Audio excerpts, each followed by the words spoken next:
So I thought we would just put together a basic video and show the components of a roofing system. So when the crew shows up to do your roof, the first thing that we do is we lay tarps out all around the property. We stand OSB sheets against the house wherever we think that there may be a risk of damage to windows or doors or any features on the home. And then the crew will begin with what we call tear off. So the crew uses a tool called a tear off bar. We put this under the shingles and we pry and pull the shingles off of the roof. Once the shingles are removed from the roof, we throw them into a dump trailer. At our company, we use dump trailers. When a dumpster rolls off onto a driveway, if you have an asphalt driveway, that dumpster will make an impact and sometimes can cause some damage. So our dump trailers roll in with tires. There's no risk of damage from a dumpster, and it allows us to be a little more mobile on site as well. We can move it around sometimes and be a little more flexible. The goal in a roofing project is to make sure that you're gonna have a roof that's gonna last a long time.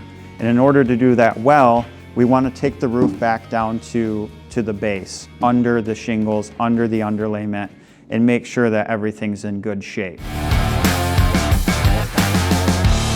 The first thing that we install is called the drip edge. The drip edge is what you see along the perimeter of your roof. It does come in different colors. The drip edge is what causes rainwater to drip at the edge of the roof rather than coming back up underneath of the shingles. Here at Property Revolution, we like to use aluminum drip edge. There's different sizes. We like using this size. It's a little taller, looks a little sharper. So the installers, when they install the drip edge, have a couple of different methods of snipping it for the corners. But the drip edge is cut to size and installed on the roof more or less like so.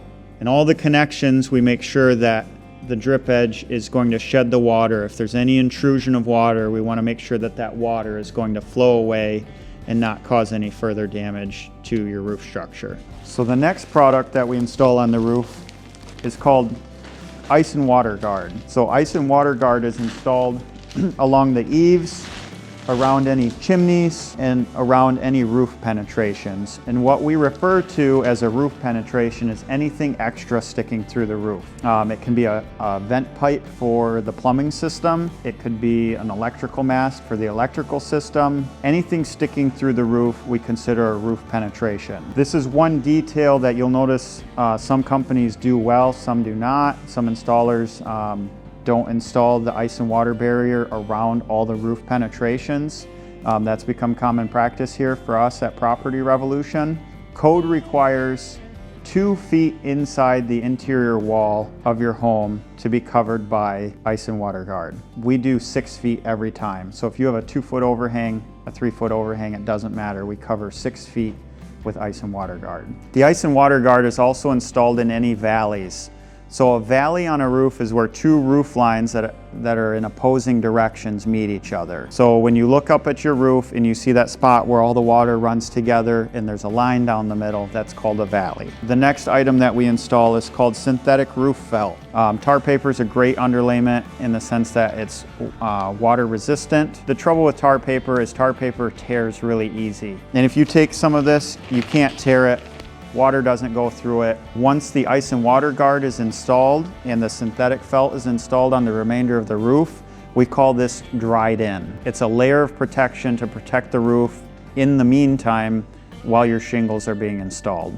One of the other components in your roof is called a pipe boot. This one's a little dirty. It's been sitting in the barn for a little while. We put this over every single roof penetration to make sure that the water from any rain or snow or ice is shed away. And one of the other products that we use is really simple. We call this step flashing. Step flashing is just a piece of aluminum. Usually they're pre-bent. This one I bent just now. So the step flashing is installed behind the siding or around any chimneys.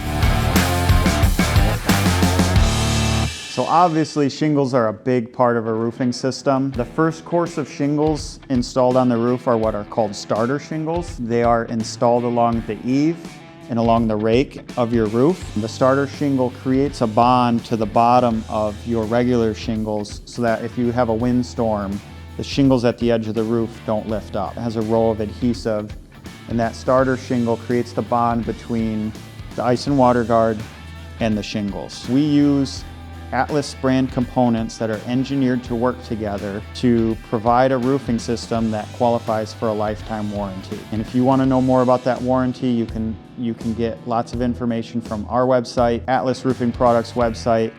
Shingles have come a long ways with technology. This is what we have today. This is called a dimensional shingle. This is what you see most of the time installed on residential roofs. So dimensional shingles are supposed to be installed no matter what the brand. They're supposed to be installed in a stair step.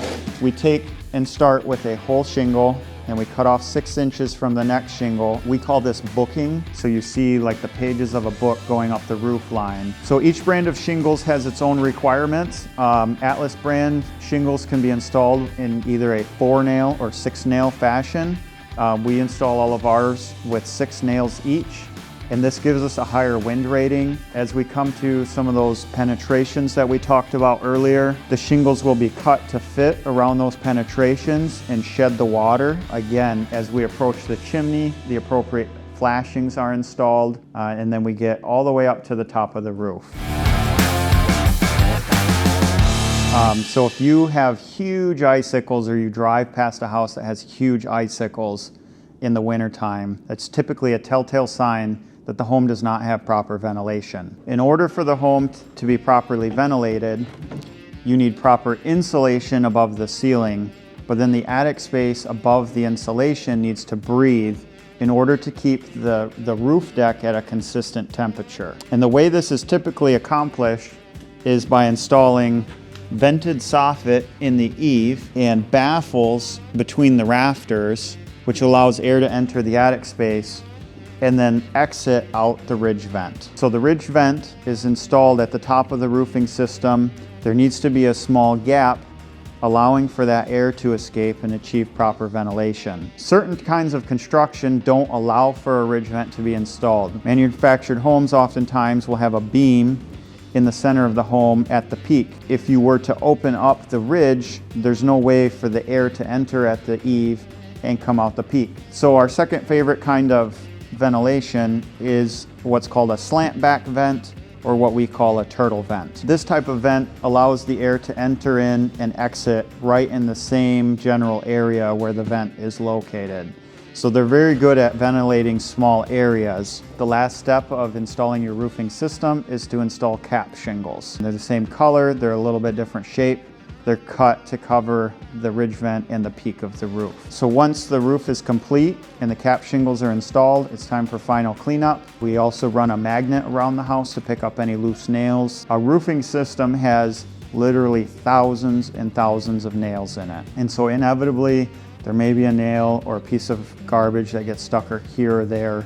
The goal of the crew is to do the best job possible cleaning that up. So when you've had a new roof installed, whether it's by us or another installer, you want to make sure that you go around and check and make sure that you don't see any nails before you or your pets walk through the yard or you drive across the driveway. So thanks for watching. I hope this helps you understand the components that are involved in a roofing system and a little bit of the process. If you ever have any questions about a roofing system or a roofing process, or you have a leak and you need that addressed, feel free to give us a call.